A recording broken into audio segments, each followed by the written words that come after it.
New ইয়র্কের জ্যাকসনের থেকে আপনাদের সঙ্গে আছে আমি খালেদ মহিউদ্দিন। জুলাই আন্দোলন, আওয়ামী লীগ সরকারের পতন, এরপর নতুন রাজনৈতিক বন্দোবস্তের আকাঙ্ক্ষা সামনে রেখে নতুন নির্বাচনের জন্য প্রস্তুতি নেওয়া এবং সংবিধান সংস্কারের জন্য যতটুকু প্রয়োজন ততটুকু ঐক্যমতের চেষ্টা করা এবং গণভোটকে সামনে রেখে জামাতের সাথে তো বিএনপির একরকম আমরা সম্পর্ক ছিলই, যেটা আমরা সাদা চোখে যেটুকুই দেখি। কোনো স্পেসিফিক ঘটনা এটাকে ট্রিগার করেছে কি আজম ভাই? না, কোনো স্পেসিফিক ঘটনা নয়।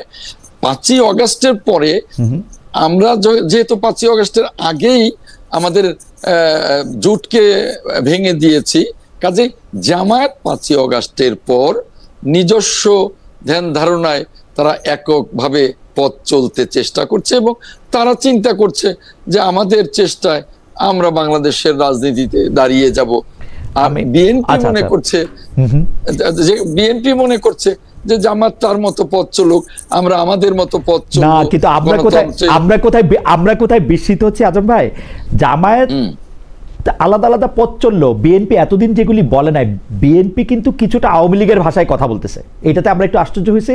আর 5 আগস্টের পরে যাকে এটা নিয়ে আপনি মন্তব্য করতেও পারেন নাও করতে পারেন, অনেকগুলি ক্ষেত্রে কিন্তু বয়ানের ক্ষেত্রে আমরা দেখতেছি বিএনপি একদম আওয়ামী লীগকে ইকো করতেছে, মানে আওয়ামী লীগের বয়ানটাকে ইকো করতেছে। তো বিভিন্ন ধরনের আলোচনা নিয়ে কথা বলার জন্য আজ আমাদের সঙ্গে রয়েছেন বিএনপির ভাইস চেয়ারম্যান জনাব আহমেদ আজম খান অ্যাডভোকেট, এবং তার জনাব আহমেদ আজম খান, আপনাকে আমাদের অনুষ্ঠানে স্বাগত জানাই। আপনি আমাদের সাথে যুক্ত হয়েছেন সেজন্য আমাদের শুভেচ্ছা এবং কৃতজ্ঞতা জানবেন। আমাদের সঙ্গে আজম ভাই আপনাকে স্বাগত, আবারও স্ক্রিনে আপনাকে দেখতে পাচ্ছি আর কি প্রথমবার। আমাদের সাথে আরও থাকছেন ঢাকা বিশ্ববিদ্যালয়ের আন্তর্জাতিক সম্পর্ক বিভাগের অধ্যাপক ডক্টর এম শাহিদুজ্জামান।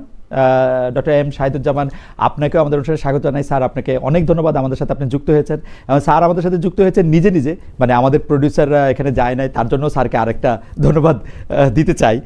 স্যার একলাই যুক্ত হয়েছেন এখান থেকে। তবে আমি প্রথম প্রশ্ন একটু আজম ভাইয়ের কাছে বলতে চাই, স্যার আপনার অনুমতি নিয়েই, কিন্তু এই প্রশ্নটার ব্যাপারে আপনার মতামত আমি জানতে চাই। আজম ভাই, আমি যে বিষয়টা আপনার কাছে জানতে চাইবো সেটা হচ্ছে যে এইটা আমি জানি যে রাজনৈতিক বিজ্ঞানের ইতিহাসে এটা একটা গুরুত্বপূর্ণ প্রশ্ন হয়ে থাকবে যে কেন বিএনপি এবং জামায়াত পরস্পরকে শত্রু জ্ঞান করতে শুরু করলো এবং এটা কখন থেকে। আমাদের এই প্রশ্ন হচ্ছে এই কারণে যে বিএনপি এবং জামাতের মধ্যে আমরা বড় ধরনের আদর্শিক বদল বা পরস্পরমুখী অবস্থা, বিরোধী অবস্থান আমরা কখনো দেখি নাই। কিন্তু এর আগে কি এমন হইল যে জামায়াত এবং বিএনপি পরস্পরের প্রচণ্ড শত্রুতে পরিণত হইল এবং জামায়াত এবং বিএনপি এখন বাংলাদেশের রাজনীতিতে আর্চ রাইভাল হিসেবে পরিচিত থাকবে? এটা 5 আগস্টের পরে হয়েছে আহমেদ আজম ভাই, আমাদের পর্যবেক্ষণে এটা কেন হয়েছে এটা আমরা জানতে চাই। এবং একজন আন্তর্জাতিক আন্তর্জাতিক সম্পর্ক বিশেষজ্ঞ এবং রাজনীতি বিজ্ঞান পর্যবেক্ষক প্রফেসর এম শাহিদুজ্জামানের কাছেও আমরা এটা জানতে চাইবো। আগে আজম ভাই আপনার কাছে একটু শুনি।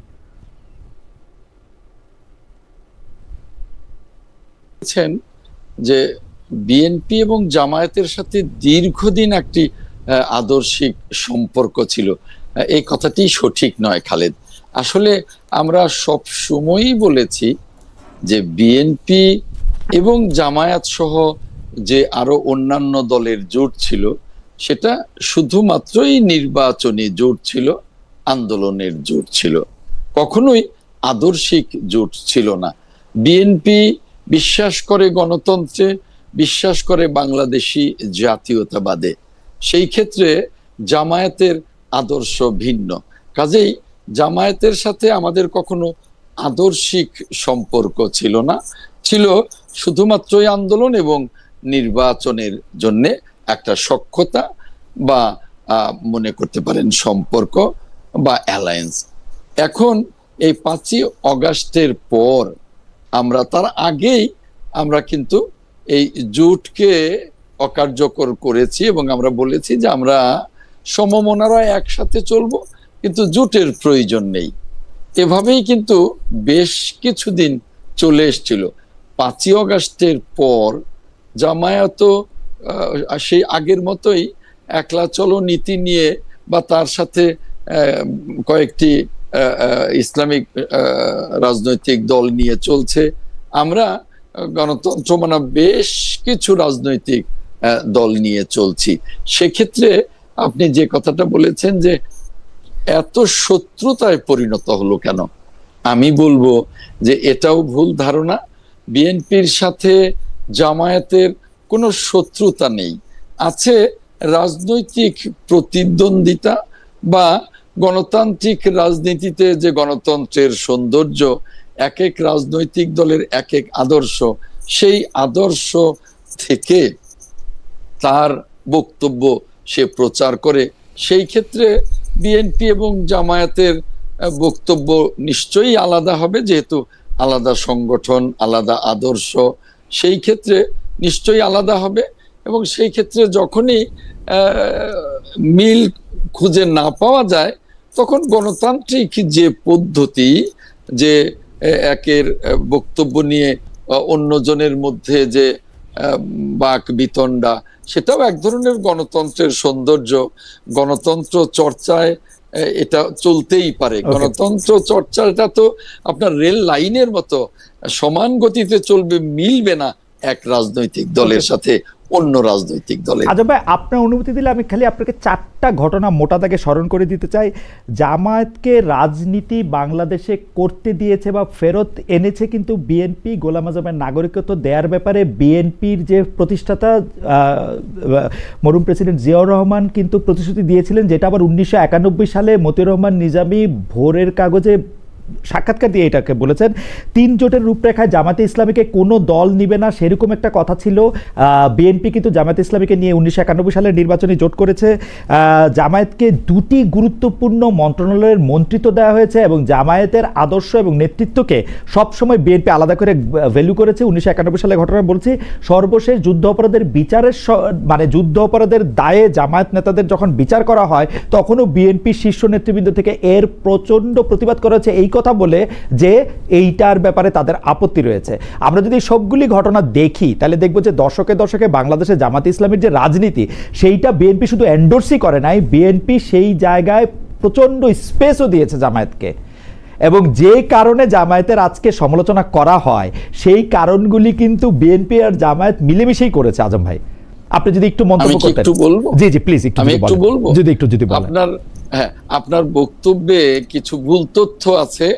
যেমন গোলাম আজমের নাগরিকত্ব কিন্তু বাংলাদেশের মহামান্য হাইকোর্ট দিয়েছে, বিএনপি দেয়নি।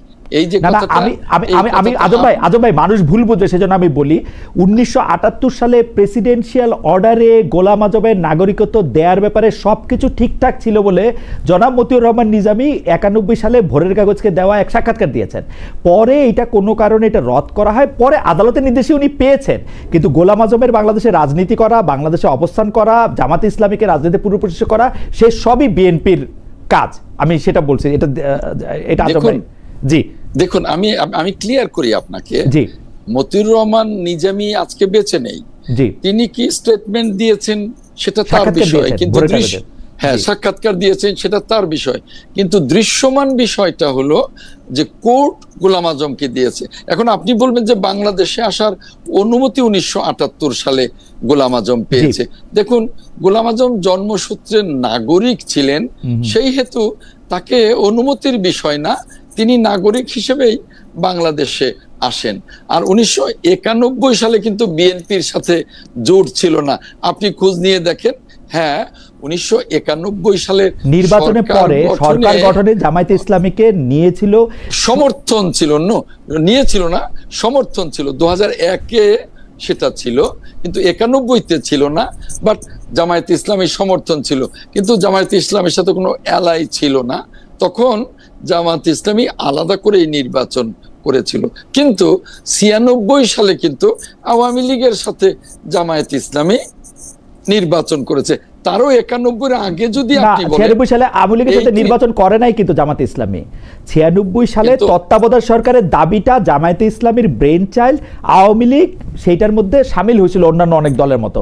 আর মাঝখানে আজম ভাই, আমি তো মাঝখানে স্মরণ করাই দেই, ঘাতক দালাল নির্মূল কমিটি নামে যে কমিটিটা হয়েছিল, সেটাতে জাহানার ইমামকে রাষ্ট্রদ্রোহী এবং আরো তারা যারা ছিলেন তাদেরকে রাষ্ট্রদ্রোহী করেছিল, কিন্তু বিএনপি জেলে নেওয়া হয়েছিল কিন্তু জামায়াতকে খুশি করার জন্য। না, আমি একটু বলি, 86 নির্বাচনের কথা আপনার মনে আছে কিনা? 86 নির্বাচন 91-এর আগে 86 নির্বাচনে জামায়াত প্রথম নির্বাচনে এসেছিল, এবং যে নির্বাচনে জামায়াত ছিল, আওয়ামী লীগ ছিল, এরশাদ ছিল। রাইট, কথাটা এটা যদি সত্যি হয়, তাহলে এটা যদি আপনি এন্ডোর্স করেন, তাহলে পরিষ্কার যে জামায়াত বিএনপির আগেই আওয়ামী লীগ এবং এরশাদের সাথে অ্যালায়েন্স করে কিন্তু বাংলাদেশের রাজনীতির পটে আসে এবং তারা নির্বাচনে আসে। এটা কিন্তু খুবই পরিষ্কার। আর একটা বিষয় হলো যে জামায়াত আর বিএনপির সাথে ওই যে আপনি অ্যালায়েন্সের কথাটা বলেছেন, সেই অ্যালায়েন্সের চেয়েও আওয়ামী লীগের সাথে কিন্তু দীর্ঘকালী 86-তে ছিল, আবার 96-এর আন্দোলনেও কিন্তু জামায়াত এবং আওয়ামী লীগ যুগপৎ আন্দোলনে ছিল। এটা কিন্তু আপনাকে মনে রাখতে হবে। কাজেই জামায়াত যেমন আওয়ামী লীগের সাথে ছিল, জামায়াত বিএনপির সাথেও ছিল। আমরা দুইটা ডিগ্রি চর্চায় সকল রাজনৈতিক দলকেই দুইটা ডিগ্রি আর মাত্রা কি এক? আওয়ামী লীগের সাথে যতটা জামাত ছিল আর বিএনপির সাথে যতটা জামায়াত ছিল, এক বা দুই, সেই হিসাবটা তো পরের কথা। বড় কথা হলো যে শুরুটা তো আওয়ামী লীগের সাথে, শুরুটা তো এরশাদের সাথে 86-এ। অতএব আমরা 1-2 এর হিসাবটা পরে বলি, শুরুটা কাদের সাথে সেটা বলি। আর বড় কথাটা হলো যে আমরা গণতন্ত্রের চর্চায় সকলকেই আমরা কিন্তু স্পেস দিয়েছি, আওয়ামী লীগকে স্পেস দেইনি। আওয়ামী লীগকে স্পেস না দিলে বাকশাল থেকে কি করে আওয়ামী লীগ হলো নতুন করে? আবার ওই যে 78 সালে যখন নতুন করে গণতন্ত্রের চর্চা শুরু করলেন রাষ্ট্রপতি জিয়াউর রহমান, তখনই আওয়ামী লীগের জন্ম, তখনই বিএনপির জন্ম, তখনই ইসলামিক ডেমোক্রেটিক লীগ ছিল তার জন্ম। আচ্ছা, আমরা বোধহয় আজম ভাই আপনাকে বুঝতে পেরেছি এবং আজম ভাইয়ের সংযোগটাও খুব বাড়াবাড়ি রকমের খারাপ করছে। আমি একটু জনাব ডক্টর এম শাহিদুজ্জামানের কাছে একটু জানতে চাইবো যে স্যার, আপনি তো এটা শুনলেনই, আপনার কাছে কি মনে হয় জামায়াত আর বিএনপির সম্পর্ক আগে যেরকম ছিল এখন সেরকমই আছে? আমাদের বিবেচনায় যে সম্পর্কটা যে অবনতি ঘটলো, জামায়াত আর বিএনপি যে পরস্পর মুখোমুখি একটা অবস্থানে দাঁড়ালো, এর জন্য আসলে মানে কি ঘটনা বা কোন বিষয়টা দায়ী বলে আপনি মনে করেন, বা এর পিছনে কি রয়েছে? Professor M Shahiduzzaman. ধন্যবাদ খালেদ। তোমার প্রশ্নটা প্রথমে যে জিজ্ঞেস করেছিলেন, it's a very powerful question, অত্যন্ত শক্তিশালী একটা প্রশ্ন, এবং আমি এর উত্তর দিতে গেলে একটা প্রোফাউন্ড ডিসএগ্রিমেন্টে চলে যাচ্ছে আমার বন্ধু অ্যাডভোকেট সাহেবের সাথে, আজম সাহেবের সাথে। কেননা আমাকে দেখতে হচ্ছে সেই ঘুরে চলে যেতে হচ্ছে 1979-80-তে। আমরা তখন 3 জন প্রেসিডেন্ট জিয়াউর রহমানকে ব্রিফ করতাম ইরান ইরাক ওয়ার নিয়ে। সন্ধ্যার সময় অন্তত সপ্তাহে 3 দিন রাত্রি 9টা থেকে প্রায় রাত 12টা পর্যন্ত আমি আমাদের বিসে তৎকালীন চেয়ারম্যান ছিলেন ব্রিগেডিয়ার মোমেন, উনি এখনো জীবিত, এবং আমাদের সাথে আরো 2 জন ছিলেন, ডক্টর CM শামীম ক্যালিফোর্নিয়াতে অধ্যাপনা করছেন এবং ডক্টর শওকত হাসান যিনি অটোয়াতে সেটেল করেছেন। আমি আপনাকে বলি, প্রেসিডেন্ট জিয়াকে যখন আমরা ব্রিফ করতাম প্রায় কিন্তু তিনি আমাদেরকে এই প্রসঙ্গটা উত্থাপন করতেন। তাকে তার নিকটস্থ সিনিয়র কোনো পলিটিশিয়ান যদি জিজ্ঞেস করতেন যে স্যার আপনি জামাতের সাথে কেন সংযুক্ত করছেন বিএনপিকে, জামাত কেন, প্রেসিডেন্ট জিয়া আমার এখনো মনে পড়ে স্পষ্টই কিছুটা রাগত স্বরে বলতেন, ওরা তাহলে কোথায় যাবে? ওদেরকে কি আপনি মানে বিশ্বাসঘাতক ভেবে সারাক্ষণ কতদিন তাদেরকে জুড়ে ঠেলে রাখবেন? তাদের কি রাজনীতির অধিকার নেই? আমার কি দায়িত্ব নেই তাদেরকে রাজনীতিতে ফিরিয়ে আনার? দেখেন, এটাকে আপনি 2 ভাবে দেখতে পারেন। প্রেসিডেন্ট জিয়া যে আবেগপ্রবণ ভাবে জামাতের প্রসঙ্গটা টেনেছে এবং বিএনপি এবং তার নিজের রাজনীতির সাথে সংযুক্ত করতে চেয়েছে, এটা কিন্তু আবেগপ্রবণ ছিল না, এটা অত্যন্ত ক্যালকুলেটেড ছিল। কেননা ওই সময়টায় তিনি তার যে উত্থান ঘটেছিল, যে কঠিন বছরগুলো 77, 78, 79, তখন তিনি খড়কুটোর মতো প্রায় রাজনৈতিক অ্যালাই খুঁজছিলেন।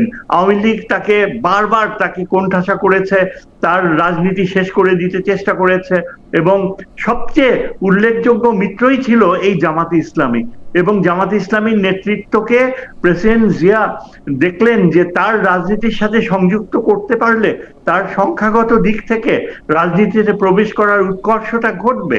এবং এজন্যই আমি বলছি যে প্রেসিডেন্ট জিয়া যতদিন জীবিত ছিলেন জামাতে ইসলামী কিন্তু বিএনপির রাজনীতির একটা স্তম্ভ ছিল। আমি আবার বলছি, আজম সাহেব আপনি কিছু মনে করবেন না, ব্যক্তিগত কিছু না, কিন্তু আপনার সাথে আমি একদম সম্পূর্ণ দ্বিমত পোষণ করে বলছি যে জামাতকে যেভাবে প্রেসিডেন্ট জিয়া নিয়েছিল, কেননা ওই সময় প্রেসিডেন্ট জিয়া কিন্তু অনেক সময় কাটাতেন বিভিন্ন ইসলামিক স্কলারদের সাথে। আমার যারা সমসাময়িক তখনকার, তাদের মধ্যে চিরং ইউনিভার্সিটির ভাইস চ্যান্সেলর ছিলেন আব্দুল করিম সাহেব, আরো অন্যান্য ছিলেন যারা বাঙালি মুসলমানের ইতিহাস নিয়ে প্রচুর গবেষণা করেছিলেন। প্রেসিডেন্ট জিয়া কিন্তু ইসলামিক পার্সপেক্টিভ, মুসলমানদের ইতিহাস নিয়ে অত্যন্ত ঘনিষ্ঠভাবে জড়িত ছিলেন। এবং সেই অর্থে আমি বলবো যে জামাতে ইসলামীকে প্রেসিডেন্ট জিয়া, আমার এটা অত্যুক্তি হবে না বলতে, যে বাংলাদেশের যে ভৌগোলিক সীমান্ত এবং এই যে ৭১-এর মুক্তিযুদ্ধের মাধ্যমে আমরা ৪৭-এর সীমান্তকেই বজায় রেখেছি, এটাকে কিন্তু প্রেসিডেন্ট জিয়া দেখতেন যে আমাদের দেশের যে স্বতন্ত্র যে আইডেন্টিটি, অর্থাৎ এই যে সেই অষ্টম নবম, I am sorry, 12th century থেকে যে সুলতানেট অফ বেঙ্গল ইভলভ করেছে, একদিন প্রেসিডেন্ট জিয়া কিন্তু এই কথাও বলেছিলেন যে আমাদের পলিটিক্যাল রুটস হচ্ছে এই ইখতিয়ার বিন বখতিয়ার খিলজির সময় থেকে, সুলতানেট অফ বেঙ্গল। এই বিষয়টা তার নিজস্ব ছিল না, তাকে নিশ্চয়ই এইভাবে ব্রিফ করে করা হয়েছিল এবং এটা তিনি মেনে নিতেন। সেই অর্থে কিন্তু আমি একটু স্যার মাঝখানে একটু থামাই। প্রফেসর শাহিদুজ্জামান আমাদের সাথে জনাব আহমেদ আজম খান আবার ফিরে এসছেন। তো আপনি বলছিলেন যে মানে জামায়াতকে রাজনীতিতে পুনর্জীবন দেওয়াতে প্রেসিডেন্ট জিয়াউর রহমানের একটা প্রত্যক্ষ ভূমিকা ছিল। এই জায়গা থেকে যদি স্যার এরপরে ৯১-৯৬-তে যে আর্গুমেন্ট করলেন আহমেদ আজম খান ভাই, সেটা সম্পর্কে যদি একটু বলতেন। এখন তিনি শুনছেন এখন আমাদের, তিনি স্যার। ও আচ্ছা, প্রেসিডেন্ট জিয়াউর রহমান যখন এভাবে যে মৃত্যুবরণ করবেন সেটা তো কেউ ভাবেনি, কারণ ওই সময়টায় তার পূর্ণাঙ্গ প্রচেষ্টা ছিল ইসলামী বিশ্বের সাথে একটা বিশেষ সংযোগ স্থাপন করা। আমরা তাকে যখন ব্রিফ করতাম সপ্তাহে ৩ দিন প্রায় এই বঙ্গভবনে বসে, এবং সেখানে তিনি বারবার ইরান ইরাক যুদ্ধের খুঁটিনাটি জানতে চেষ্টা করতেন, কেননা তিনি তার সদস্য ছিলেন। মাঝে মাঝে হঠাৎ প্রেসিডেন্ট জিয়াউল হকও পাকিস্তান থেকে তাকে টেলিফোন করতেন এবং আমাদেরকে তার সামরিক সচিব পাশের ঘরে চলে যেতে বলতেন। তিনি ২০ মিনিট আধ ঘন্টা প্রেসিডেন্ট জিয়াউল হকের সাথে আলাপ করতেন কিভাবে ইরান ইরাক যুদ্ধের পরিসমাপ্তি ঘটাবেন, কেননা তিনি নিজেকে ভাবতেন ইসলামী বিশ্বে তার একটা স্বতন্ত্র অবস্থান তিনি গড়ে তুলবেন। এটা এত গুরুত্বপূর্ণ ছিল। এবং সেখানে সেদিক থেকে চিন্তা করলে যে ডোমেস্টিক পলিটিক্সে জামাত ও ইসলামী দলগুলো তার জন্য বিশেষ গুরুত্ব বহন করত। এবং আমি বললে এটা অত্যুক্তি হবে না যে বিএনপি যে জিয়াউর রহমান যে ফাউন্ডেশন করেছিলেন তার মূল শক্তি ছিল ইসলামিক ফোর্সেস, ইসলামিক রাজনীতি। কিন্তু স্যার এখানে তো একটা কথা, আমরা এটা যদি মেনেও নেই, কিন্তু ইসলামিক রাজনীতি বা ইসলামিক শক্তি, আপনি ইরাক ইরান বা যদি প্যালেস্টাইনের ক্ষেত্রেও প্রেসিডেন্ট জিয়াউর রহমানের আপনি অবস্থান দেখেন, তাহলে এটা একদম স্পষ্ট, এটাতে আর কোনো মানে ডাউট রাখারই কোনো জায়গা নাই। কিন্তু ঘটনা হইতেছে যে তার মানে তো এইটা না যে জামায়াতে ইসলামীর আদর্শ বিএনপি ধারণ করে। জামায়াতে ইসলামীর আদর্শের সাথে তো বিএনপির অমিল থাকতেই পারে, বা এক ধরনের মানে শত্রু বন্ধু থাকতে পারে। আপনি যদি ৯১-৯৬, ২০০১-এর পার্সপেক্টিভ থেকে আপনি বলেন যে সত্যিই কি জামায়াত আর বিএনপি মিলেমিশে ছিল, নাকি জামায়াত আর বিএনপির মধ্যে একটা দূরত্ব সবসময় ছিল, যেমনটা দাবি করছেন জনাব আহমেদ আজম খান? আমার কাছে কিন্তু জিয়াউর রহমানের সময় সেই দূরত্ব চোখে পড়েনি। হ্যাঁ, আপনি যেটা বলছেন মতাদর্শগতভাবে জিয়াউর রহমান আর জামাতের এই ধর্মীয় রাজনীতির প্রতি তার কোনো রকমের আগ্রহ ছিল না। তার আগ্রহটা আমি যতদূর বুঝতে পেরেছি, তিনি কিন্তু বিএনপির মতাদর্শকে তখনও মানে ওই সময়টায় ইনফেন্সিতে ছিল, কিভাবে গড়ে উঠবে তার জন্য তিনি প্রচুর গবেষকদের ডাকতেন যে বিএনপির ভবিষ্যৎ রূপরেখা কি হবে। এবং আপনি এটা ঠিকই বলেছেন, জামাতের যে মতাদর্শ, যেমন ধরেন এই যে শরিয়া আইনের বিধান করা, তারপর জামাতের যে মৌলিক ধারণাগুলো, মওদুদি, এগুলোর প্রতি জিয়াউর রহমানের সামান্যতম আগ্রহ ছিল না।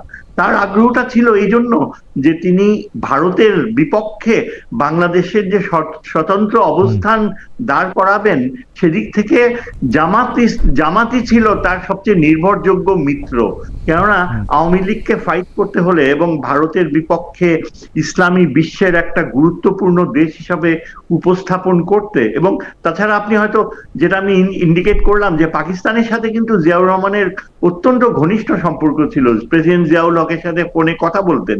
কাজেই রাজনৈতিক দিক থেকে জামাতকে তিনি ব্যবহার করতে চেয়েছেন, ইউজ করতে চেয়েছেন ভারতের। স্যার আমাদের তো খুব সময় নাই। আপনি যদি স্যার এখন বেগম জিয়ার আমলে 91 থেকে 96, বেগম জিয়া যখন থেকে পার্টির নেতৃত্ব দিয়েছেন তখন থেকে জামায়াতের সাথে বিএনপির সম্পর্কটা যদি একটু বলে, আপনি কেন এই মুহূর্তে আপনি তাদের মধ্যে খুব একটা শত্রুতা দেখেন কিনা এটা যদি একটু বলতেন স্যার, 1-2 মিনিটে স্যার। ধন্যবাদ। বেগম জিয়ার সময় কিন্তু বেগম জিয়ার খুব একটা, মানে আমি শ্রদ্ধা রেখেই বলছি যে রাজনীতির ব্যাপারে তার খুব বেশি গভীর যে গবেষণাধর্মী মনোভাব সেটা ছিল না, স্বাভাবিক কারণেই ছিল না। তিনি এক্সপেক্ট করেননি যে রাজনীতির দায়িত্ব তার হাতে পড়বে, সুতরাং তিনি অনেক বেশি রিলাই করতেন তার আমলাদের উপর এবং বিএনপির সেই সময় উদীয়মান নেতৃত্ব। এরা কিন্তু জিয়াউর রহমানের সময় তাদেরকে অনেকে চিনতই না, যেমন ফখরুল ইসলাম আলমগীর বলেন, আরো অন্যান্য আমির খসরু, মাহমুদ চৌধুরী বলেন, এরা বেগম জিয়ার প্রোডাক্ট, এবং প্রেসিডেন্ট জিয়ার সাথে এদের কোনো সম্পর্ক কোনো কিছুই ছিল না। কাজেই এতে অবাক আপনি যেই প্রশ্নটা করলেন শেষে যে কেন জামাতের সাথে বর্তমানে দূরত্ব হয়ে গেল, এটার কারণ হচ্ছে এই যে প্রেসিডেন্ট জিয়ার যে রাজনীতি, আমি মনে করি যে বাংলাদেশের রাজনীতিতে স্বাধীনতার পর থেকে এখন পর্যন্ত সবচেয়ে দেশপ্রেমিক এবং সবচেয়ে জনপ্রিয় নেত্রী দেশনেত্রী ম্যাডাম খালেদা জিয়া। কাজেই তিনি যেভাবে নেতৃত্বটা দিয়েছেন বিএনপিকে এবং যেভাবে নবছর আন্দোলন করে স্বৈর শাসকের পতন ঘটিয়েছে, অনেকেই সেই কৃতিত্বটা নিতে পারেন, কিন্তু আসলে বিএনপির সেই কৃতিত্বই একক কৃতিত্ব দেশনেত্রী ম্যাডাম খালেদা জিয়ার। এবং তারপর তিনবার তিনি প্রধানমন্ত্রী হয়েছেন এবং দেশকে তিনি যেভাবে নেতৃত্ব দিয়েছেন। এখন শহীদুজ্জামান ভাই যেটা বললেন যে বিএনপির সাথে জামায়াতের নিবিড় সম্পর্ক, দেখুন একটা দলের সাথে যে দীর্ঘদিন যদি অ্যালায়েন্স থাকে, সম্পর্কটা তো একটু গভীর থাকেই, তাই বলে ওই দলের আদর্শ আর এই দলের আদর্শ মিলে যাবে তা কিন্তু না। আচ্ছা ঠিক আছে, যেটা আমরা সবসময়ই বলেছি। ভাই আমরা ধরে নিলাম যে আদর্শের মধ্যে কিছু পার্থক্য ছিলই। এমন কোন ঘটনা কি আছে যেটা জামায়াতের সাথে বিএনপির সম্পর্কটা একটু খারাপ দিকে যাওয়ার ক্ষেত্রে ট্রিগার করেছে? আমরা এটাই জানতে চেয়েছিলাম যে মানে এইটা আপনারও মনে হয় কিনা আমি জানি না। আপনি এটা যদি ছোট একটা মন্তব্য করেন, আমি পরবর্তী প্রশ্ন এনসিপি নিয়ে করতাম। জি, আমি ছোট্ট করেই বলি যে আপনার এই ধারণাটাও ভুল।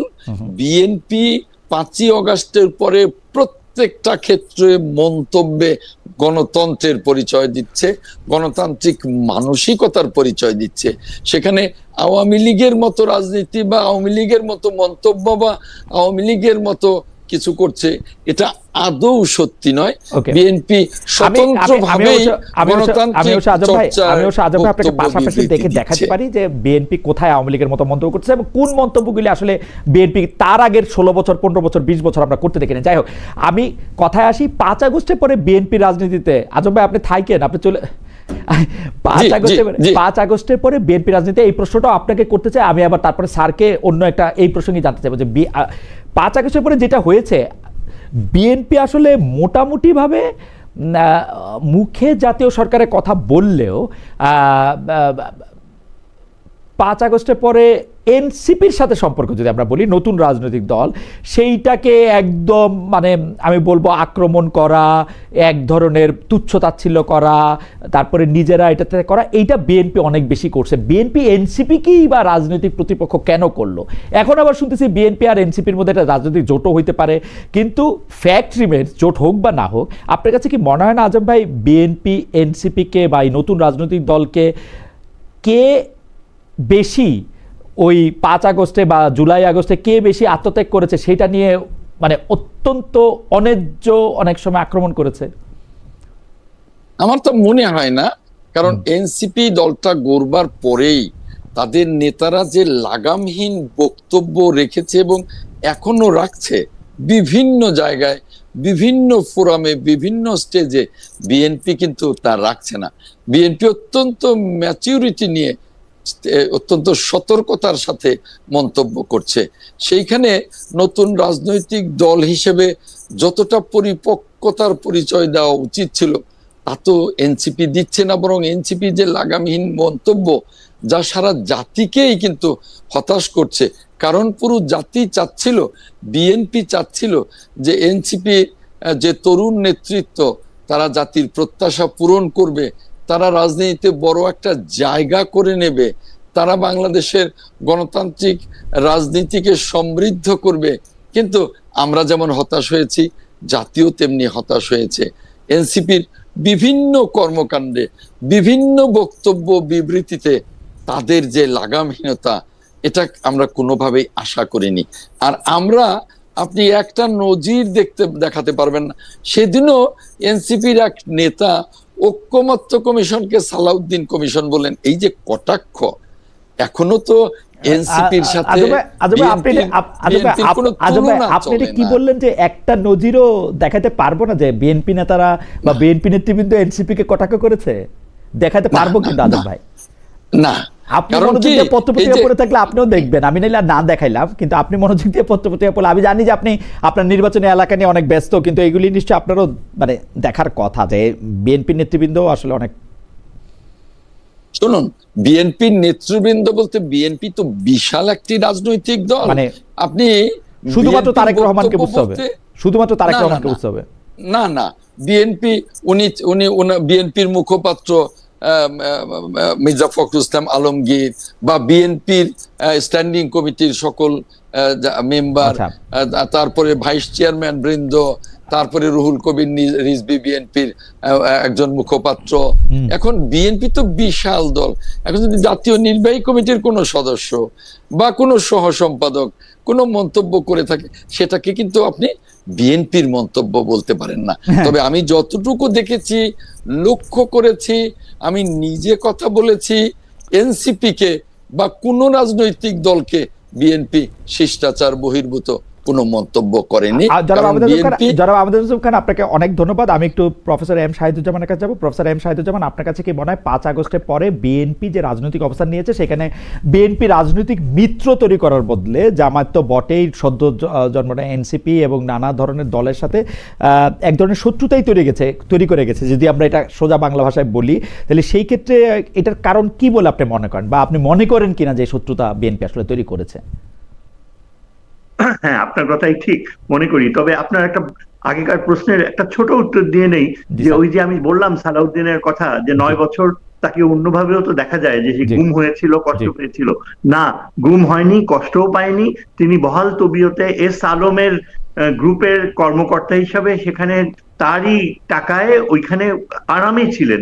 এবং তার ছেলেকে দেখলাম পরশুদিন আমাদের চিফ অ্যাডভাইজারের সাথে ছবি তুলতে। একবারও কিন্তু তার ছেলে ওই সময়টায় তুলে ধরেনি মিডিয়াতে যে তার বাবা গুম হয়েছিল। আচ্ছা, তারপরে আমি বলি যে এই যে 15 বছর ধরে বিএনপির নেতারা অনেক কষ্ট পেয়েছে, অনেক ইয়ে করেছে। হ্যাঁ, পেয়েছে, কিন্তু পায়নি কারা? যারা এই যে এখন একেবারে বৃদ্ধ নেতৃত্ব, ফখরুল ইসলাম আলমগীর, আমির খসরু মাহমুদ চৌধুরী, এই যে একটা ছোট্ট গোষ্ঠী যাদের কথা আমরা দেখি, তারা কিন্তু বারবার নেতৃত্বকে ঠিক শেষ মুহূর্তে এসে ঠিক লিডারশিপটা দিতে পারেনি। এবং অনেকেই মনে করে যে তারা একটা বিশেষ অনুগ্রহ পেয়েছে আওয়ামী লীগের কাছ থেকে।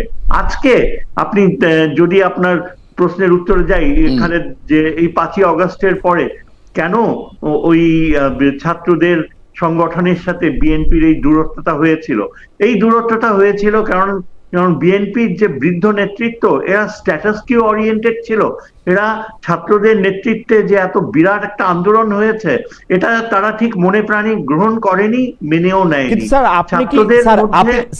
আপনি কি স্যার সত্যিই মনে করেন যে ছাত্রদের যে নেতৃত্বে এই আন্দোলনের মধ্যে বিএনপির অনেক বড় একটা অবদান ছিল না? আপনি কি মনে করেন না যে এর মধ্যে জামায়াতের অনেক বড় একটা অবদান ছিল না?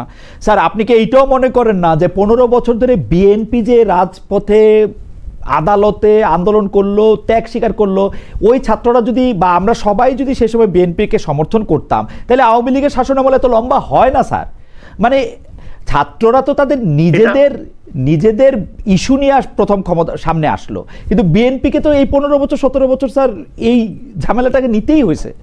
এইটা কি স্যার আপনি দেখবেন না? সেটা আমি মেনে নিচ্ছি, কিন্তু বিএনপি যতই সেই সংগ্রাম করুক, ওই সংগ্রামের মাত্রা বিএনপির নেতৃত্বে এমন কোনো ধারালো কোনো কিছু ছিল না যে আওয়ামী লীগের পতন ঘটাবে।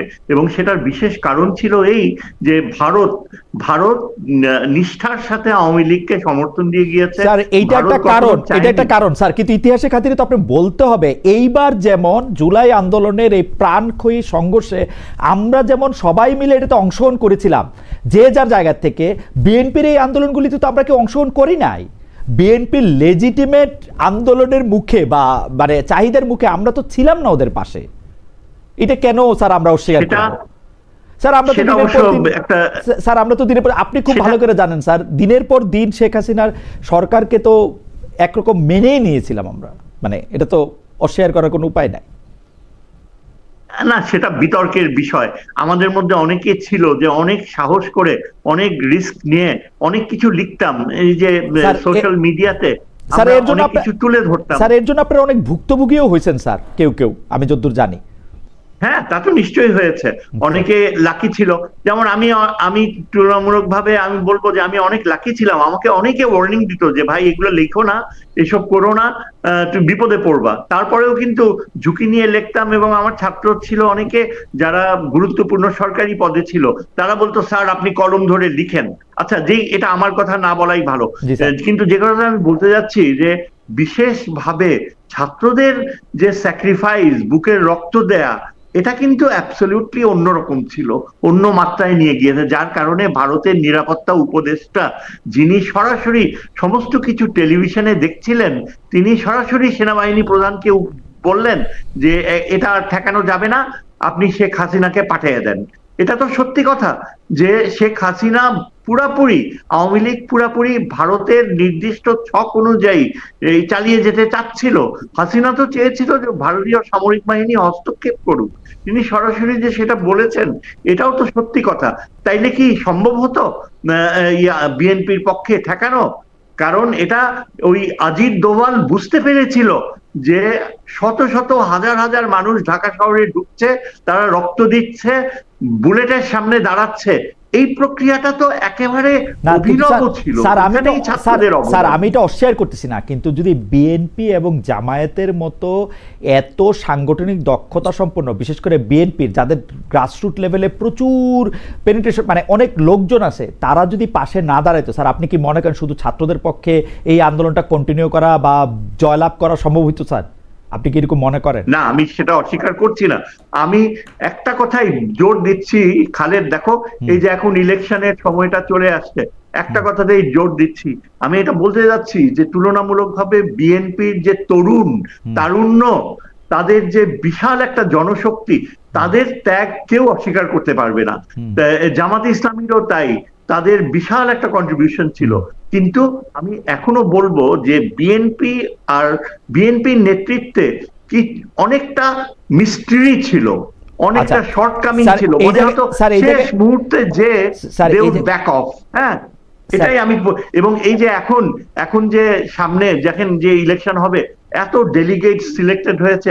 আজম ভাইকে আমি কনগ্রেচুলেশন জানাচ্ছি, তিনি সিলেক্টেড হয়েছে। কিন্তু আমি মনে খুব কষ্ট পাই, আমার খুব খারাপ লাগে যখন আমি দেখি যে রিপন আসাদুজ্জামান রিপন নমিনেশন পায়নি, রুমিন ফারহানা নমিনেশন পায়নি। এরাই তো ডিজার্ভ করে, ওই বৃদ্ধরা ডিজার্ভ করে না। এবং আমি আশা করি যে এই বৃদ্ধদেরকে ঠেলে দেবে, এবং তারেক জিয়া যখন ঢাকায় আসবে তখন যেন যারা সত্যিকারের যোগ্য মধ্যবয়স্ক, এই যে আলম ভাইয়ের মতো, তাদের হাতে বিএনপির নেতৃত্ব থাকার কথা। কেন বিএনপির নেতৃত্ব থাকবে বৃদ্ধদের? আমার মনে হয় যে প্রফেসর এম শাহিদুজ্জামান, আপনাকে অনেক ধন্যবাদ। যেহেতু মনোনয়ন নিয়ে, এই বিএনপির মনোনয়ন নিয়ে এখন পার্টিতে অনেক রকম কথা হচ্ছে, দেশেও নানা রকম কথা হচ্ছে, আমরা নিশ্চয়ই আহমেদ আজম ভাইয়ের কাছে প্রফেসর শাহিদুজ্জামানের প্রশ্ন তুলে ধরবো। আমি জনাব আহমেদ আজম খান আপনার কাছে জানতে চাইবো, যেইখান থেকে আসলে প্রফেসর এম শাহিদুজ্জামান শেষ করেছিলেন, সেখান থেকে আপনার কাছে জানতে চাইবো যে বিএনপি আসলে ক্যাটেগরিক্যালি এনসিপির অবদান অস্বীকার করে কিনা, বিএনপি শুধু এককভাবে রাজনৈতিক এক ধরনের মরলিপনা করতে চায় কিনা, বিএনপি যেহেতু জানে যে তারা ক্ষমতায় নিশ্চিত রূপে বসছে, সেই জন্য তারা সংস্কার সম্পর্কেও তারা যেই বিএনপি 31 দফা দিয়েছিল সেই বিএনপি আসলে সংস্কারের কথা শুনলেই সবগুলি ক্ষেত্রে ডিসেন্ট দিয়ে রাখে কিনা, এবং সর্বশেষ মনোনয়ন নিয়ে যারা মনোনয়ন পেয়েছেন তাদের মধ্যে আমরা পুরনো ধ্যান ধারণাই দেখতে পেয়েছি কিনা, পুরনো লোকদেরকেই আমরা দেখতে পেয়েছি কিনা। প্রফেসর শহীদুজ্জামান এইটিও প্রশ্ন করেছেন। তিনটি ব্যাপারে যদি আপনি একটু করে বলতেন আজম ভাই। আজম ভাই তিনটি ব্যাপারে যদি একটু করে বলতেন। এনসিপি সংস্কারের ব্যাপারে আসলে বিএনপির এক ধরনের কি বলে, বিএনপির এক ধরনের খুবই এতবার আজম ভাইয়ের কানেকশন, স্যার আজম ভাইয়ের কানেকশন আবার হয়ে গেছে, মানে কি বলে জানি ব্ল্যাক ফ্রেম। এটা কি আমাদের আজম ভাই কি ফিরে আসছেন? জি আজম ভাই তিনটি বিষয় যদি একটু বলতেন। জি আজম ভাই। জি প্রথম কথাটা হলো যে ডক্টর শাহিদুজ্জামান ভাই তার দৃষ্টিভঙ্গি থেকে বলেছেন, আমি কিন্তু ডক্টর শাহিদুজ্জামান ভাইকে খুব সম্মান করি। যখন ফ্যাসিবাদ বিরোধী আন্দোলনে আমি রাজপথে ছিলাম, আমি টক শোতে ছিলাম, আমি আদালতের লড়াইয়ে ছিলাম, তখন আমি দেখেছি প্রফেসর শাহিদুজ্জামান ভাইকে তার শক্ত লেখনীতে, তার টক শোর শক্ত বক্তব্যে, যে কারণে আমি তাকে অত্যন্ত সম্মান করি যে তার যে অবদান ফ্যাসিবাদ বিরোধী আন্দোলনে, এটাও কিন্তু মনে রাখবার মতো, এটা স্মরণীয়। সাথে সাথে এটা বলবো যে এই যে 15 বছরের দীর্ঘ বিএনপির আন্দোলন, এই বিএনপির এই দীর্ঘ আন্দোলনকে কিন্তু অস্বীকার করবার কোনো জো নেই। মাত্র 36 দিনের আন্দোলনে কিন্তু একটা সরকারের ফ্যাসিবাদ, বিশেষ করে ফ্যাসিবাদী সরকারের পতন হয়নি। আর সেই আন্দোলনে বিএনপি সহ অঙ্গ সংগঠনের 800 নেতা কর্মী শাহাদাত বরণ করেছে। সেখানে কিন্তু অন্য কোনো দল এই সংখ্যাটি বলতে পারবে না। আর বিএনপি মাঠে একমাত্র বড় রাজনৈতিক দল যারা সারফেসে থেকে রক্ত দিয়ে, গুম হয়ে, খুন হয়ে 60 লক্ষ মামলা হামলা মোকাবেলা করে রাজপথে ছিল। অন্য রাজনৈতিক দলটি কিন্তু গুপ্ত হয়ে গিয়েছিল। না কিন্তু আজম ভাই আমি খুব বিনয়ের সাথে আমি বলি যে বিএনপির এই অবদান বা বিএনপির এই আত্মত্যাগ সেটা কিন্তু আমি স্মরণ করি, কিন্তু আপনি যদি জুলাই আগস্ট ধরেন, আপনি যদি জুন জুলাই আগস্ট ধরেন, কতজন ছাত্র ছাত্রী শিক্ষার্থী তারা তাদের আগে কেউ নাই পিছে কেউ নাই, আড়ালে কে আছে সেটা আমরা দেখতে পাচ্ছি না, কিন্তু তারা কিন্তু দাঁড়ায় ছিল, তারা স্কলারশিপের শোনে নাই, তারা মানে তারা গুলি খাইছে এটা মানে নাই, তারা কিন্তু এটা দাঁড়ায় ছিল। পরে তারা কি হয়েছে সেটা কথা পরে তারা কথায় কথায় আমাদেরকেও বলে যে আমরা বিদ্রুপ করি, আমরা তাদের নিয়ে কথা বলি, তারা কিছুই বোঝে না পরে। কিন্তু ওই পর্যন্ত 5 তারিখ পর্যন্ত আপনি তাদের অবদান কেমনে অস্বীকার করবেন যে তারাই কিন্তু আসলে নেতৃত্ব, মানে এই জায়গাটা দিয়ে এত বড় একটা ইয়াকে হটাতে পারছিল। পরের কথা আপনি যদি না বলেন, এবং বিএনপি সবার আগে তাদেরকে মানে আক্রমণ করতে শুরু করছে কিনা এটাও যদি একটু বলতেন।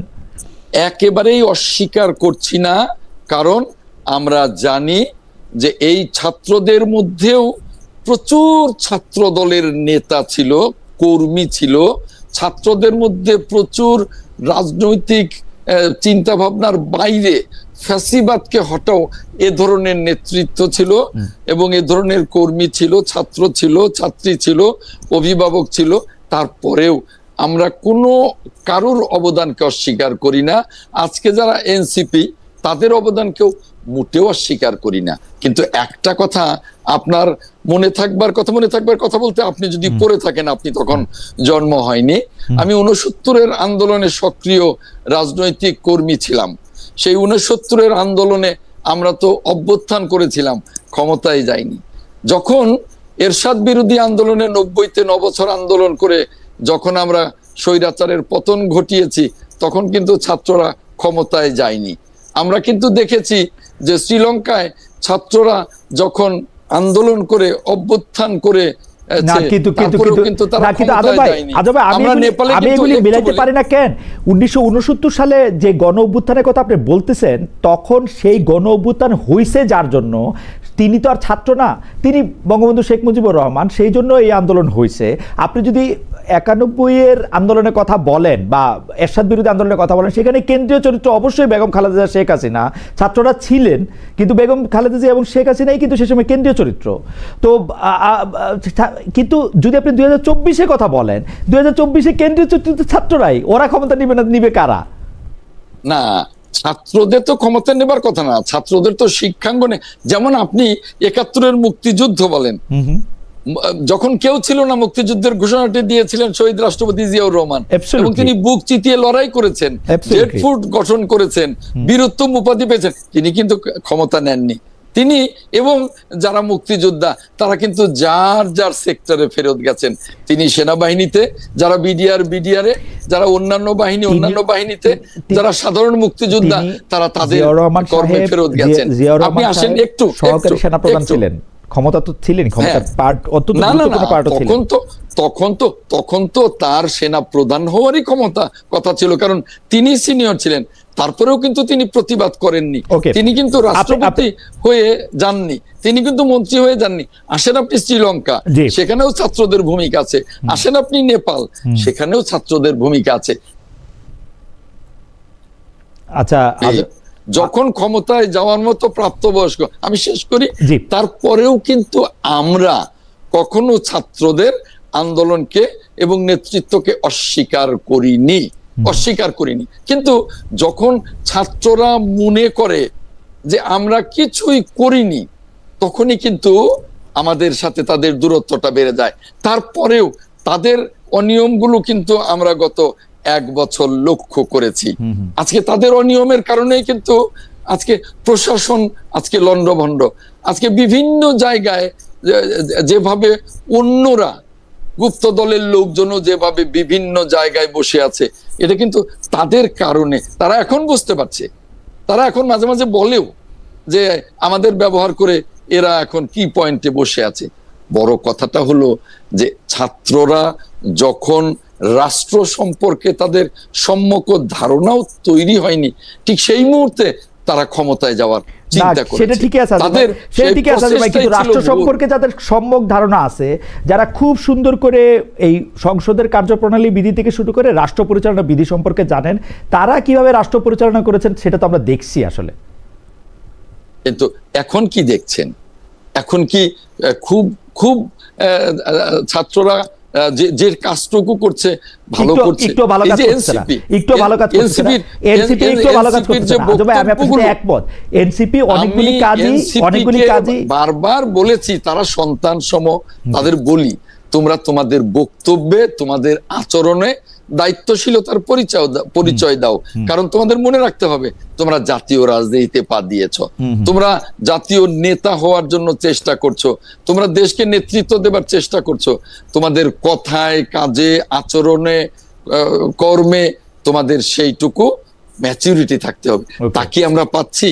এবং তাদের ঠিক আছে, আমরা এনসিপি আহত হওয়ার মতো প্রত্যেকটা বক্তব্যে বিবৃতি। আমার মনে হয় যে আপনি এটা বলেছেন, আপনি যদি এখন মনোনয়ন নিয়ে বলেন, বিএনপি আসলে প্রফেসর শাহিদুজ্জামান একটু 1 মিনিটে যদি বলেন, প্রফেসর শাহিদুজ্জামান একটি প্রশ্ন তুলেছেন, আবারও সেই পুরনো যুগের পুরনো ধ্যান ধারণার, আমরা অতীতে যেরকম বিএনপি দেখেছি এই নমিনেশনে আমরা সেরকমই দেখলাম কিনা। তিনি কয়েকজনের নাম উল্লেখ করছেন, তারা কেন নমিনেশন পেলেন না, তাদের আত্মত্যাগকে কেন স্মরণ করা হলো না, সেরকম একটি প্রশ্ন করেছেন। আপনি যদি 2-1 মিনিটের মধ্যে এটা একটু বলেন। 2-1 মিনিটের মধ্যে বলবো। স্পষ্ট করে বলি যে বিএনপি এবারের যে নমিনেশন দিয়েছে, আপনি অতীত দেখেন, এবার বিএনপির নমিনেশন এত সুষ্ঠু হয়েছে, বিএনপির নমিনেশন ত্যাগী, সক্রিয়, 17 বছরের সকল মূল্যায়নকে ঘিরে এত চমৎকার মনোনয়ন দিয়েছে যে অন্যান্য বছর মনোনয়নের বিরুদ্ধে যে বিক্ষোভ হয়, এবার কিন্তু বলবার মতো হয়নি। কিন্তু আমাদের একজন দর্শক শামসুর রহমান সাহেব বলছেন, নমিনেশন নিয়ে সারা দেশে আগুন, রেল অবরোধ, এর দায় কার? আজম সাহেব, আপনাদের জন্য সাধারণ মানুষের কেন ভোগান্তি? শুনুন, এখানে নানা ধরনের স্যাবোটাজ আছে। বিএনপির 237 আসনের অন্তত 7টা আসনেও এই বিক্ষোভ হচ্ছে না, যেখানে হচ্ছে নানা ধরনের কারণ।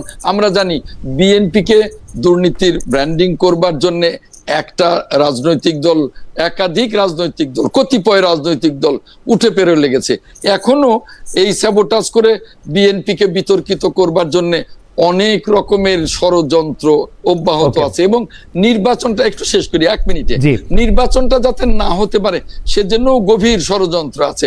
এখন শাহিদুজ্জামান ভাই যে কথাটা বললেন, রুমিন ফারহানা বা আরেকজন, তাদের তো আমাদের ভারপ্রাপ্ত চেয়ারম্যান স্পষ্ট করে বলেছে যারা ত্যাগী তাদের যাদের মনোনয়ন দেওয়া সম্ভব দেব, বাকিদেরকেও আমরা মূল্যায়ন করব। তাদের কিন্তু ফেলে দেওয়া হয়নি এবং এখনো কিন্তু 63 আসন বাকি আছে। অতএব আমরা এবার যা দেখছি যে কোন ত্যাগী সক্রিয় 17 বছরে যারা তাদের কাউকে আমরা ফেলে দেব না, এটাই আমাদের ভারপ্রাপ্ত চেয়ারম্যান সাহেবের ইচ্ছা এবং তার চেষ্টা। আপনাকে ধন্যবাদ। আমি একটু প্রফেসর এম শাহিদুজ্জামানের কাছে জানতে চাইবো যে স্যার আপনার কাছে কি মনে হয় যে এই যে গণভোট এবং নির্বাচনের একই ডেট দেওয়ার ক্ষেত্রে বিএনপির কথাই প্রায় সরকার শুনলো, তারপর আবার পরে বললো যে 7 দিন সময় দেওয়া হলো, দলগুলি আলোচনা করে এসে ঠিক করুক, এই অবস্থাটাকে আপনি একটা অচল অবস্থা বলবেন কিনা? এবং আপনার কাছে আমি জানতে চাইবো যে বিএনপি তো অনেক চেষ্টা করলো স্যার, বিএনপি যতগুলি তার সামনে আসছে তা কিছু মেনে নিছে, কিছু নোট অফ ডিসেন্ট দিছে, যা যা কিছু বলছে, এর চেয়ে বেশি আর কি করতে পারে বিএনপির, আর কি করার ছিল? আমি যদি প্রথমটা একটু আপনাকে জানতে চাই যে এই গণভোট এবং মানে জাতীয় নির্বাচনের ভোট একই দিনে হওয়াটাকে আপনি খুব সমর্থন করেন কিনা, এবং মানে বিএনপির পক্ষ থেকে বিএনপি আর কতটা ছাড় দিতে পারতো বা কি করা উচিত ছিল? ধন্যবাদ খালেদ। আমার সমস্ত কালই এই গত কয়েক মাসে যে বিএনপির যে ভূমিকা ছিল, আমার কাছে, আমি সত্যিকার অর্থে খুব দুঃখের সাথে বলতে হচ্ছে যে আমার কাছে খুব সাসপেক্ট মনে হয়েছে। আমার কাছে মনে হয়েছে যেন বিএনপি আওয়ামী লীগের প্রেতাত্মা ক্যারি করছে। প্রথমত বিএনপি এই যে চুপ্পুকে ক্ষমতায় বসায় রাখা, এটা কিভাবে সম্ভব? আমি একজন অ্যাডভোকেট রাজ্জাকি, আমি জানি না তুমি তার কথা শুনেছো কিনা, তিনি অত্যন্ত শক্তিশালী একজন বুদ্ধিজীবী, যিনি বারবার টিভি টক শোতে হ্যামার করছে যে ওই সংবিধান যেটাকে বিএনপি এত শ্রদ্ধার চোখে দেখে, তার মৃত্যু ঘটেছে যেই সময় হাসিনা চলে গিয়েছে, এবং ওই সংবিধানের মৃত্যু ঘটার ফলে এখন এই চিফ অ্যাডভাইজার যা বলছে সেটাই সংবিধান। কাজেই আমি মনে করি যে বিএনপি এগুলি তো রেটরিক, আসলে স্যার এগুলি তো রেটরিক, পলিটিক্যাল রেটরিক। এগুলি তো স্যার কোনো জায়গা থেকে কোনো না এটাতে বিপ্লবের ভিত্তি দেওয়া যায় না আইনের ভিত্তি দেওয়া যায়। কারণ এখন আপনার প্রেসিডেন্ট সাহেব যিনি আছেন তার কটুকি বা ক্ষমতা বা তার কি করবেন, কিন্তু একটা আইনি কাঠামোর মধ্যে তো তারা রাখতেই হইতো, নাইলে আপনি বিপ্লবী সরকার করতেন। এখন বিপ্লবী সরকার করলে বাংলাদেশের অবস্থা তখন যেরকম ছিল স্যার, এই বিপ্লবী সরকারের কথা তো কেউ বলে নাই। সরকার একটা পুরোপুরি কাঠামোবদ্ধ সরকার হওয়া সত্ত্বেও বাংলাদেশে কোথায় কোথায় কি কি হয়েছে স্যার এটা আপনি জানেন। সবাই মিলেই কিন্তু সিদ্ধান্ত নিয়েছে, আজকে আপনার যে ছাত্র প্রতিনিধি আছেন, আজকে যারা আছেন সবাই মিলেই কিন্তু এটা সিদ্ধান্ত নিয়েছেন যে একটা প্রেসিডেন্টকে রেখে একটা আইনি কাঠামো করা হবে। এটা ডক্টর মোহাম্মদ ইউনূসও এটাতে সায় দিয়েছেন। ডক্টর মোহাম্মদ ইউনূস প্রথমে এটা নিশ্চিত করতে চেয়েছেন, স্যার আপনি এটা চেক করে দেখতে পারেন, আপনার চেক করার জায়গা আছে, তিনি কোনো সামরিক বাহিনীর কেউ এসে এটা হস্তক্ষেপ করবেন এরকম একটা সরকার তিনি চান নাই। তার ফলে ওনাকে একটা কাঠামোবদ্ধ সরকারই তার করতে হইতো, অথবা পরে তিনি রাষ্ট্রপতিকে চেঞ্জ করে নতুন একটা রাষ্ট্রপতি আনতে পারতেন। কিন্তু তিনি যেই দেখেছেন যে রাষ্ট্রপতির উপর তার কন্ট্রোল আছে, তারপরে আর তিনি এটা করেন না। এটা এত বড় অপরাধ কেমনে হইলো স্যার, এটা আমি বুঝি না। স্যার আপনি যদি একটু বলতেন। আমি তাহলে বলবো খালেদ, আমার ধারণা যে এই এর ফলে অনেকগুলো আরো অন্যান্য ঘটনা ক্যাটালিস্ট হিসেবে কাজ করেছে। যেমন খুব এসেনশিয়াল রিফর্ম, যদি কতগুলো এসেনশিয়াল পরিবর্তন আসতো পোর্টফোলিওতে, তাহলে হয়তো এমন রিফর্মস হতো যার ফলে আমরা নিশ্চিত হতে পারতাম যে আগামী ইলেকশনটা ফ্রি অ্যান্ড ফেয়ার হবে। কিন্তু এখন যে বর্তমান পরিস্থিতি, যে এত কাজ করে গিয়েছে আলী রিয়াজ এবং অন্যান্য এই কমিশনের সদস্যরা, কিন্তু আসল বিষয় অ্যাড্রেস করা হয়নি। কেননা আমাদের আগামী ইলেকশনে আমরা এখনো নিশ্চিত হতে পারছি না যে ফ্রি অ্যান্ড ফেয়ার ইলেকশন হবে। কেননা যেমন ধরেন সবচেয়ে শক্তিশালী যে ইন্টেলিজেন্স বডি, যা আগে ইলেকশন ইঞ্জিনিয়ারিং এ ইনভলভ ছিল গত কয়েকটা ইলেকশনে, তাদেরই প্রতিনিধি কি পজিশনসে বসে আছে ডিজিএফআই তে দুটা কি পজিশনস কন্ট্রোল করছে এমন দুজন স্যার অফিসার। আমি আপনাকে একটু থামাই স্যার। ডিজিএফআই এখনো রিপোর্ট করে সরকার প্রধানকে। আপনি যদি ডিজিএফআই এর জন্য কিছু বলেন, এগেইনস্টে কিছু বলেন, এটা সরাসরি ডক্টর মোহাম্মদ ইউনূসের এগেইনস্টে বলা হয়, তাহলে তো স্যার আমরা আমাদের কেটে গঞ্জুস করতে হবে। কারণ হচ্ছে যে ডিজিএফআই শুধু ডক্টর মোহাম্মদ ইউনূসকে রিপোর্ট করেন। ডক্টর মোহাম্মদ ইউনূস যদি টের পান যে ডিজিএফআই তার কথা শুনতেছে না এবং তিনি যদি একটা অনেস্ট মানুষ হন, হয় তাকে পদত্যাগ করতে হবে অথবা ডিজিএফআই ডিজিকে বরখাস্ত করতে হবে, ডিজিএফআই কে বিলুপ্ত করতে হবে। কোনটাই তো তিনি করতেছেন না। আমরা কেন ধরে নিতেছি ডিজিএফআই ডক্টর মোহাম্মদ ইউনূসের চোখ ফাঁকি দিয়ে অন্য কারো হয়ে কাজ করতেছে? এটা কেন স্যার? আমি জানি না, এটা তোমার কাছে আমি প্রথম শুনলাম যে ডক্টর ইউনূসের কাছে রিপোর্ট করে। স্যার ডিজিএফআই তো আর কারো কাছে রিপোর্ট করবে না স্যার। ডিজিএফআই তো আর কারো কাছে রিপোর্ট করবে না স্যার। ডিজিএফআই তো ডক্টর ইউনূসের অধীনে। আমি যতদূর বুঝতে পারি এই মিলিটারি রিফর্মস হয়নি, সামরিক বাহিনীতে রিফর্মস হওয়া অত্যন্ত জরুরি ছিল এবং তার আগে এই যে ইলেকশনের দিকে আমরা যাচ্ছি এটা অনেকটা আগামী দিনগুলোতে সেটা ডক্টর মোহাম্মদ ইউনূসকে বলেন। ডক্টর মোহাম্মদ ইউনূস 1.5 বছর ক্ষমতায় আছেন, 1.5 বছরের মধ্যে উনার যদি মনে হয় ডিজিএফআই উনার কন্ট্রোলে নাই, উনি এই সৎসাহস নাই উনার এটা বলা যে ডিজি আমার কথা শুনে না। স্যার প্রত্যেকটা চাকরিতে একটা সুপারভাইজার থাকে স্যার, প্রত্যেকটা চাকরিতে একটা সুপারভাইজার থাকে। ডিজিএফআই ডিজি কিন্তু সেনা প্রধানকে রিপোর্ট করেন না, রিপোর্ট করেন সরকার প্রধানকে, এবং সেনা প্রধানের উপর চোখ রাখা তার একটা কাজ।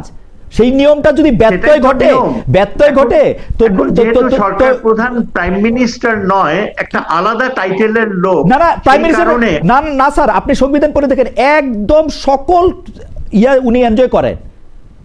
এমন কি রাষ্ট্রপতি যে কথাটা বলবেন, জি sir I am not so sure, I am so sure sir, I am so sure প্রধানমন্ত্রীর একটা কাজও নাই যেটা প্রধান উপদেষ্টা এনজয় করতে পারেন না sir. I am so sure, একটাও নাই স্যার।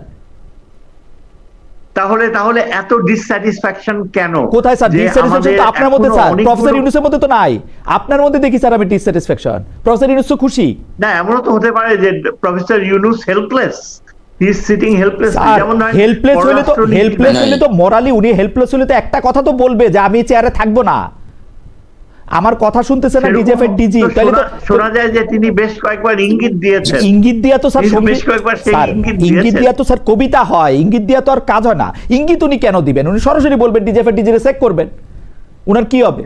দেখেন আমাদের সবচেয়ে উল্লেখযোগ্য প্রবলেম হচ্ছে এই যে অ্যাপয়েন্টমেন্টস গুলো হচ্ছে এখন, সরকারি অ্যাপয়েন্টমেন্টস বলা হয় আগের চেয়ে 3 গুণ 4 গুণ বেশি ঘুষ দিয়ে সরকারি অ্যাপয়েন্টমেন্ট হচ্ছে। সেই ঘুষটা কে খাচ্ছে স্যার আপনি বলেন? সেই ঘুষটা কে খাচ্ছে স্যার? এখানে প্রফেসর ইউনূসের কি রয়েছে রোল? উনি তো কোনো রোল প্লে করতে পারছেন না। রোল প্লে না করতে পারলে তো ওই চেয়ারে ওনার বসার দরকার নাই।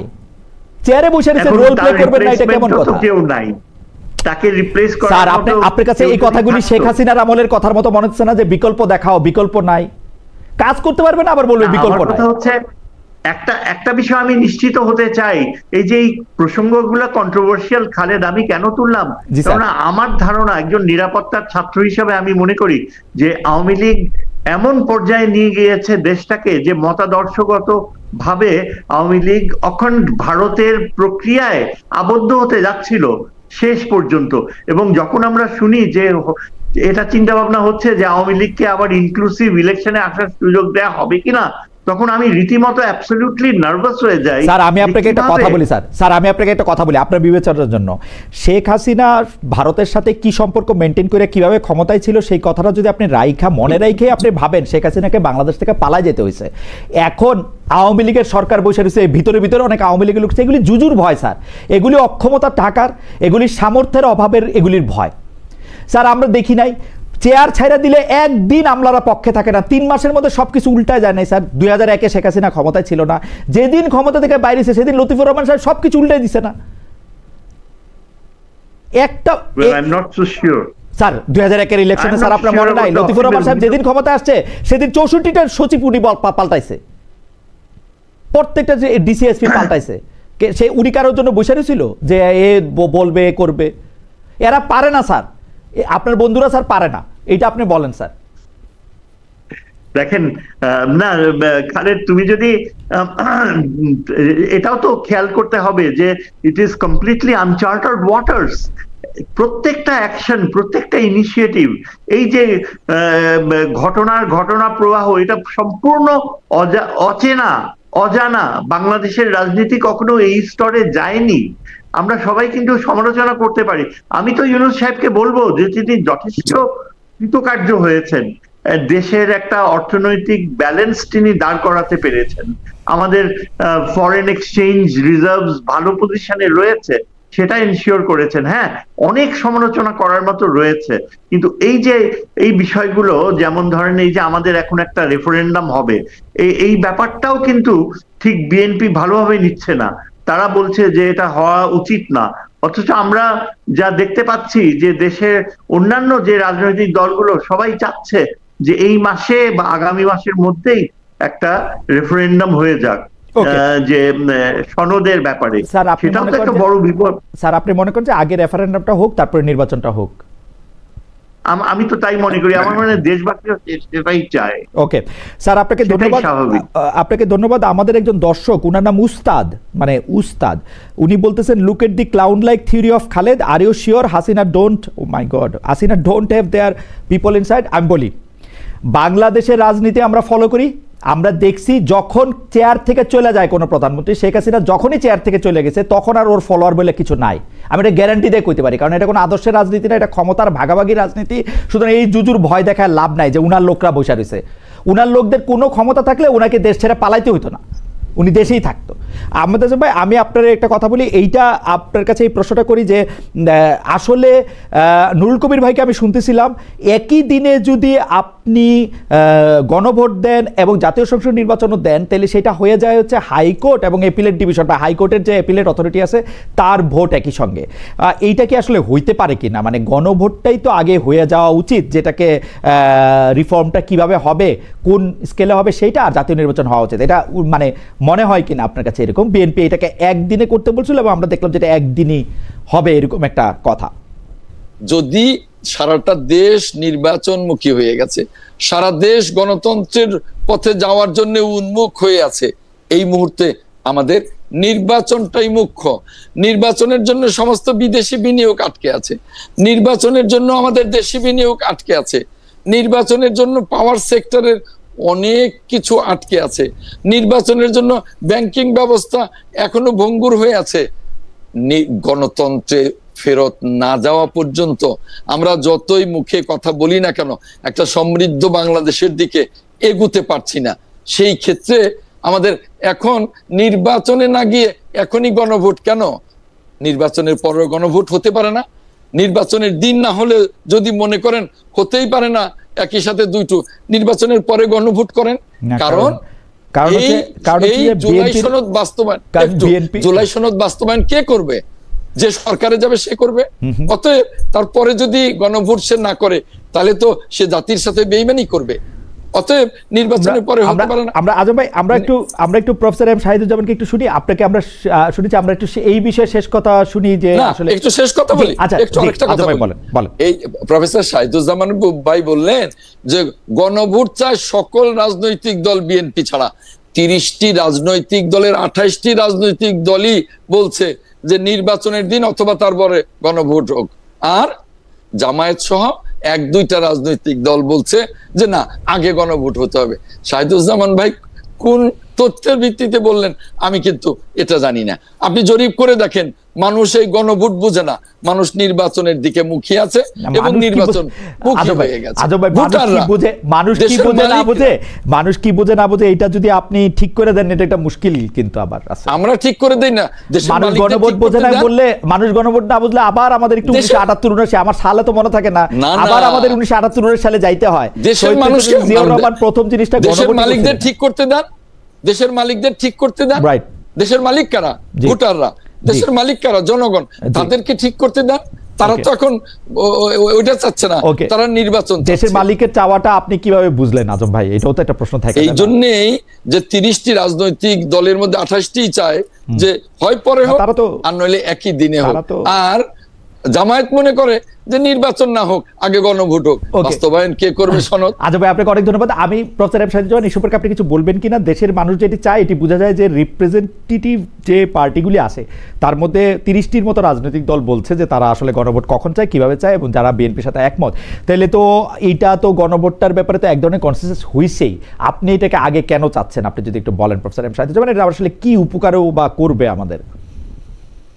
দেখেন, আমি এটাকে চাই, হয়তো বা আমি একজন নিরাপত্তা পররাষ্ট্রনীতির ছাত্র, এই রাষ্ট্রবিজ্ঞানের এই বিষয়টা আমি খুব বেশি ভালো বুঝি না। তবে আজকে আমি দেখলাম যে প্রফেসর দিলারা চৌধুরী, উনি আমাদের সুরহিত এবং বিএনপির একজন অত্যন্ত ওয়েল উইশার বলা যায়, উনি আজকে স্বয়ং সোশ্যাল মিডিয়াতে ফখরুল ইসলাম আলমগীর সাহেবকে কোশ্চেন করেছেন, ওয়াই নট, গণভোট হবে না কেন, হতে হবে, একই দিনে কিভাবে হয়, উনি নিজেই প্রশ্ন করেছেন এবং উনি একটা পূর্ণ ব্যাখ্যা দিয়েছেন যে কেন অন্তত 1 মাস 1.5 মাস আগে গণভোটটা অবশ্যই হওয়া উচিত।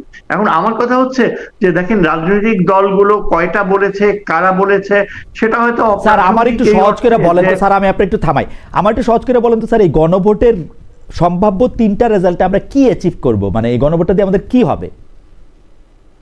আমার তো ধারণা যে গণভোটের মাধ্যমে আমরা একটা গণভোটে কি নিয়ে কনসেন্ট, গণভোটটা একটা 20 পাতা, গণভোটটা একটা 28 পাতার প্রশ্নপত্রে হইতেছে, এটাতে আমরা এটাতে কি অ্যাচিভ করব স্যার?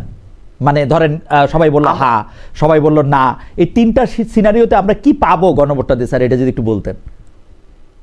দেখেন, এটা যদি মহত্ব না থাকতো তাহলে রাষ্ট্রবিজ্ঞানীরা এটাকে কেন এত গুরুত্ব দিচ্ছে? আপনি আমাকে বলেন খালেদ, প্রফেসর দিলারা চৌধুরী তো অত্যন্ত ঘনিষ্ঠ। স্যার প্রফেসর দিলারা চৌধুরীকে পাইলে আমি প্রফেসর দিলারা চৌধুরীকে এটা জানতে চাইবো স্যার, আপনিও কম গুরুত্বপূর্ণ বিজ্ঞানী, মানে আমাদের যেটাকে বলে হচ্ছে সোশ্যাল সায়েন্সের বিজ্ঞানী না, আপনি আমাকে স্যার বুঝায়া বলেন, আমাদের দর্শকদের উদ্দেশ্যে বলেন, এই গণভোটটা দিয়ে আমরা কি পামু? এই গণভোটটার হ্যাঁ হইলে কি হবে, না হইলে কি হবে, গণভোট পুরাটাই না হইলে কি হবে আমাদের? আমি বলি আপনাকে, কেন এটা এত জরুরি? আমরা যেহেতু 16 বছর গণতন্ত্রবিহীন ছিলাম এবং প্রায় 16টা বছর 3টা ইলেকশনের নামে ধাপ্পাবাজি হয়েছে, গণভোটের মাধ্যমে আমরা কয়েকটা প্রসিডিউরাল গেইনস তো অবশ্যই করব। প্রথম কথা হচ্ছে degree of participation in voting, এটার একটা সুস্থ মাত্রা আছে কিনা সেটা আমরা ভালোভাবে বুঝতে পারবো। তারপর ধরেন এই যে 16 বছরের ফিমেল পার্টিসিপেশন বলতে কিছুই ছিল না, একটা গণভোট যদি হয় তাহলে আমরা দেখব যে কিভাবে কতখানি মানুষ অ্যারাউজড হয়, সোশ্যাল কনসিয়াসনেস জাগে, এবং গ্রামে গঞ্জে লক্ষ লক্ষ মহিলা তারা কি গণভোটে অংশগ্রহণ করে কিনা। তার মানে সবচেয়ে বড় ইউটিলিটি হচ্ছে যে জাতীয় ইলেকশনটা কতখানি কার্যকর, পার্টিসিপেটরি হবে, তারই একটা বড় পূর্বাভাস আমরা পেয়ে যাব এই গণভোটের মাধ্যমে। জাতীয় নির্বাচনটাকে আপনি বলবেন, আপনি শেষ কথা বলবেন, স্যারকে একটু বলতে দেন, স্যার বলুন, আপনি শেষ কথা বলেন। জি স্যার আপনি বলেন, আপনি কন্টিনিউ করেন।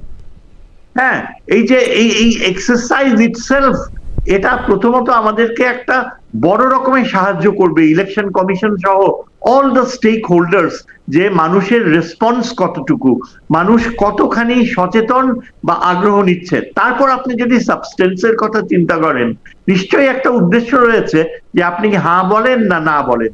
হ্যাঁ বললে দেশ একদিকে যাবে, দেশের যে ঘটনা প্রবাহ একদিকে যাবে, আর না যদি ভোট দেয় তাহলে কিন্তু ঘটনা প্রবাহ একদম অন্যদিকে যেতে পারে। হ্যাঁ, এবং এটা ভবিষ্যতের দিক নির্দেশনা হয়ে দাঁড়াবে যে মানুষ কতখানি গুরুত্ব দিচ্ছে এই সনদকে, এই সনদের উপযোগিতাকে, এবং এই যে দীর্ঘ একটা সংগ্রাম হয়েছিল,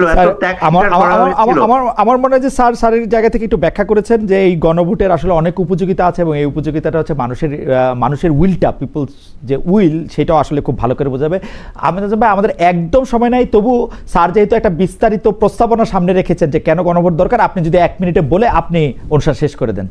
আজম ভাই, যে জাতীয় সনদ, জুলাই সনদ যেটা তৈরি করা হয়েছে, সেখানে যে কয়টা নোট অফ ডিসেন্ট আছে, সে কয়টা নোট অফ ডিসেন্ট রেখে এই গণভোট যদি নির্বাচনের দিন বা তারপরে, গণভোট ভালো, আমি মনে করি হওয়া দরকার, কিন্তু গণভোট না হলে, নির্বাচন হলে দেশে এই জুলাই সনদ বাস্তবায়ন হবে না, এটা আমি কোনোভাবেই বিশ্বাস করি না।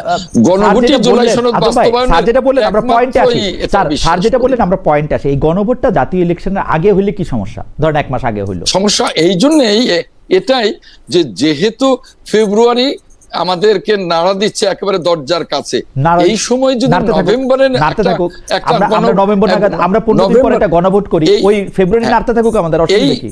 এই দুটো বড় নির্বাচন করবার মতো অবস্থা এই নির্বাচন কমিশনের বা বর্তমান সরকারের এই ইকোনমিতে যায় না। এবং বর্তমান সরকার তো পলিটিক্যাল পার্টিদের উপরে ছাড়লো, বর্তমান সরকার তো পলিটিক্যাল পার্টিদের উপরে ছাড়লো। আপনাদের জন্য কোনো অসুবিধা না থাকে আপনারা বলেন যে আগে দিয়ে দেন, সরকারের ব্যাপার, নির্বাচন কমিশনের নিতে পারলো কিনা পারলো না। পলিটিক্যাল পার্টিদের কাছে কেন সরকার ছাড়লো? পলিটিক্যাল পার্টি তো মাসের পর মাস অত্যন্ত ধৈর্যের সাথে এক টেবিলে বসে এই জুলাই সনদ তৈরি করেছে। সামান্য কিছু নোট অফ ডিসেন্ট আছে, কিন্তু এখন কেন পলিটিক্যাল পার্টির উপরে ছাড়বে? এখন এটা সরকারের সিদ্ধান্ত, এবং আমরা মনে করি যে গণভোট না হলেও এই জুলাই সনদ বাস্তবায়ন হবে। গণভোট না হলে বাস্তবায়ন হবে। এখানে নোট অফ ডিসেন্টের যে বিষয়টা আছে, যারা ক্ষমতায় যাবে তারা নোট অফ ডিসেন্টকে অবশ্যই অনার করবে। আপনারা তো নোট অফ ডিসেন্ট দিয়া মানে একটু সবাইকে একটু দ্বিধার মধ্যে ফেলে দিয়েছেন। যে হাউএভার না, নোট অফ ডিসেন্ট তো কয়েকটা জায়গায়, সেখানে তো আমাদের রিজার্ভেশন থাকতেই পারে। সেখানে এটা তো আমরা পরিষ্কার করেছি, আমরা তো জাতির সাথে প্রতারণা করতে যাইনি, আমরা পরিষ্কার করেছি। এখন আমাদের কথা স্পষ্ট যে যদি গণভোট হতে হয় এই জুলাই সনদের উপরে, এই জুলাই বিপ্লবের অভ্যুত্থানের উপরে আমাদের পূর্ণ আস্থা আছে। এখানে আমরা পার্টিসিপেট করেছি, আমাদের রক্ত ঝরেছে। আমরা রক্ত দিয়ে এটাকে প্রমাণ করেছি। আমরা যদি গণভোট করতে হয় তাহলে একই দিনে করেন। দুটো নির্বাচন, এই এত বড় নির্বাচনের আগে এই নির্বাচনটা করাটা ঝুঁকির মধ্যে পড়ে যাবে পরের নির্বাচনটা, আমি এটাই বলবো। অ্যাডভোকেট আহমেদ আজম খান, অনেক ধন্যবাদ প্রফেসর ডক্টর এম শহীদুজ্জামান। আপনারা দুজন অনেকগুলি বিষয়ে আপনারা অনেক আলোচনা করেছেন এবং কিছু প্রশ্নের উত্তর দিতে আমাদের চেষ্টা করেছেন। আমাদের দর্শকরাও আপনাদের সাথে যুক্ত হয়েছিলেন, অনেক প্রশ্ন করেছেন, অনেক কিছুর ব্যাপারে জানতেও চেয়েছেন। আপনাদের দুজনকে অনেক ধন্যবাদ। আজকের অনুষ্ঠান এখানেই শেষ করছি। অনেক ধন্যবাদ। পরবর্তী অনুষ্ঠান দেখার জন্য রইল আমন্ত্রণ।